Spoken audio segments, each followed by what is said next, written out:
আজকে আমার ভিডিওটি কোনো রাজনৈতিক ভিডিও নয়।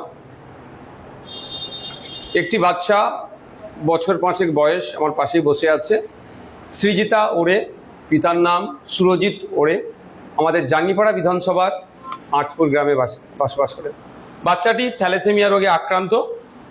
অস্থিমজ্জা প্রতিস্থাপনের জন্য প্রায় 25 লাখ টাকার কাছাকাছি লাগছে। কারণ এর যে রক্তের গ্রুপ এর পরিবারের কারোর সাথে মিলছে না, অন্য জায়গা থেকে অ্যারেঞ্জ করতে হচ্ছে। ফুল প্যাকেজ প্রায় 25 লাখ টাকা খরচ। কিন্তু আর্থিকভাবে দুর্বল, দিন আনে দিন খাই আমাদের সুরজিৎ ওরের।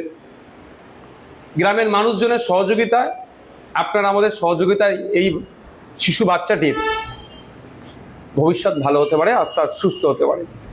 গ্রামের ছেলেপুলেরা যারা চ্যারিটি করছে, পাশে থাকছে এলাকার মানুষজনেরা, কিন্তু এত অর্থ তাদের পক্ষে দিয়ে পূরণ করা সম্ভব হয়ে উঠছে না।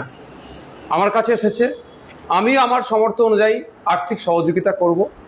আমি সাধারণ মানুষের কাছে অ্যাপিল করব, যদি আপনারা সবাই এগিয়ে আসি, আমরা যে যার মতো করে আর্থিক সহযোগিতা করি, তাহলে এই শিশুটির মুখে হাসি ফুটবে এবং এই যে ভয়ঙ্কর রোগে আক্রান্ত আছে, আক্রান্ত থেকে মুক্তি পাবে, সুস্থ হবে। তাই অনুরোধ করছি, একটা স্ক্যানার দেওয়া থাকবে আপনার নামে, এই বাচ্চাটার নামে অ্যাকাউন্টের একটা স্ক্যানার থাকবে। দেখবেন সেখানে সৃজিতা ওরে, স্ক্যান করার পরে আগে দেখবেন নামটা আছে কিনা নয়, সেই নাম দেখে ওই অ্যাকাউন্টে আপনার যার যেমন ইচ্ছে হবে সেটাকে আপনারা দেবেন।